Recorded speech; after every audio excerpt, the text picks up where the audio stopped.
Good morning, beautiful people. How are you today? Today I wanted to talk about spirituality and money and that relationship between the two and how we can use our spiritual wisdom to help us in the field of finance. Now, how do you treat money? What is your relationship with money? You're obviously on some kind of spiritual journey. But have you ever thought about the connection between money and spirit? A lot of people think they're very separate. They think of spirit as being part of the invisible world and money as being part of the physical world. A lot of people class money and spirit as very uncomfortable bedmates, as two things which just can't sit together because money's got a negative charge, whereas spirit is a beautiful, mystical journey. But I use this phrase a lot. Jesus said that we have to be in this world but not be of it. But that doesn't mean we don't have to earn money. And spirituality and the world of healing and yoga and wellness, people who work in these industries, they have to earn money somehow. They can't just say to everyone, oh, don't worry, namaste, it's all free, no problem, happy days. Because that way they can't survive and they end up having to have two different careers, one of this world and one very much not of this world. One spiritual and one financial. So separating the two can be a very dangerous wormhole to fall into. The truth is both spirituality and money are both energy. Now money has a charge and many people think it is a negative charge because it can often bring the worst out of people. But the truth is it can have whatever charge we want it to. It's whatever charge we choose it to have. If you charge it with fear, then money will reflect that. If you give it love, it will show you love. Basically, money is a reflection of you, and it often becomes your mirror in terms of physical abundance. Now, some of us come into this life with a specific mission, and it might be that we're never meant to get rich, but what we can do is we can lose poverty consciousness. Now, poverty consciousness is something where we think we don't deserve. So in terms of money, this is very much a case of not believing that we warrant having a lot of money in our pocket, not believing that we deserve a lot of money in our bank account. And this can be overcome by changing the way that we charge money. Can we start to send money love? Can we start to charge it with our positive energy? Can we start to connect it with our spiritual journey? Can we start to believe that we deserve to have money? Often if you grow up in a family who haven't got a lot of money, poverty consciousness can very easily develop.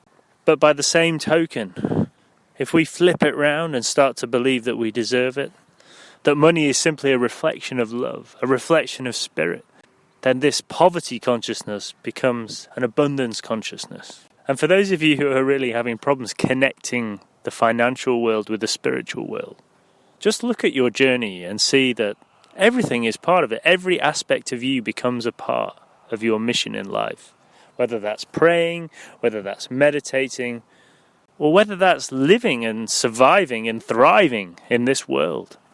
It's so important that we learn to integrate the spiritual world into our physical lives, because that way we don't just offer healings for free. We don't just set up things to help people and then not put any charge on it. What you'll actually find is that people are more than willing to help, to put their money in their pocket, to help you on your journey, especially if you're doing it with love. Now, you could say, who am I to talk? I've set up the Sacred Pause, it's all 100% free. Well, is that not separating the two, the spiritual and the financial? And I guess you could say yes. Perhaps I've fallen into that very wormhole. But what I'm starting to do is I'm starting to look at how I can integrate some of the concepts of the Sacred Pause into physical life, where I can help people financially so I can make it my career, so I can step out of the world of sport and eventually move into the world of spirit, and also make enough money out of it to look after my family, to look after myself, to have a daily living. And I'm not there yet. But I'm sending it love. I'm asking for spiritual abundance. And I'm learning every step of the way how my skills in the previous world of sport can be applied to the world of spirit to make money. And it will come. Now, the other thing which is really important with regards to money is time. And although we see the most valuable thing in our world as being money, actually it isn't. It is time, because time is money. as that famous phrase rolls out. Some people get paid by the hour, some people get paid by the day, some people get paid by the month. A lot of people right now are saying that they're overworked. It's almost like the whole world's been squeezed tightly so that everyone has to work harder. That time is going by much faster. Time flies, as they say. Suddenly it seems like there's not enough hours in the day. And often there doesn't seem to be enough money in our bank accounts. So what's going on? Well, rather than looking at it from a serpent point of view, from those lower chakras, from a very human point of view, let's take a look at it from our heart or from the eyes of spirit. So if time is money and money is time, and time is going by too fast, then what we need to do is slow it down. And that is exactly what we've been working on with the sacred pause, with the meditations every day. I know there's not one every day at the moment, but we'll try and get back to that level. But meditation and being in that meditative state allows us to slow the world down, to take a step back, to breathe, and to view things not from the eyes of a stressed out person struggling for cash and money in the real world, but to look through the eyes of someone who's got great perspective, who can see the big picture, who can see where the gaps are in the market, who can see what people need and what they need to make their life happy. Because actually, money doesn't make us happy, and even time doesn't make us happy. Time allows us more space. But happiness comes from having that space and having that quality of life. I often talk to my wife when we're looking after the children about this, and how she says, "Oh, it's a nightmare, I can't wait till they're older. I can't wait till they're all grown up." And I say to her, no, this is it right now. Don't put yourself in the future. Our kids are 6 and 4 and they are so beautiful, and I honestly don't think it will get any better than in this beautiful moment of time. There's so many parents out there, and you may be one of them, who's seen their children grow up and they get to the age of 18 and then suddenly you feel lost because you've been living in a world of looking after people, of bringing up these beautiful children, and suddenly your role in life just disappears. And there's a lot of people out there who look back on when their children were young and innocent and naive and looked at the world with those big fresh eyes. Wow. And to have that gift in your life is incredible.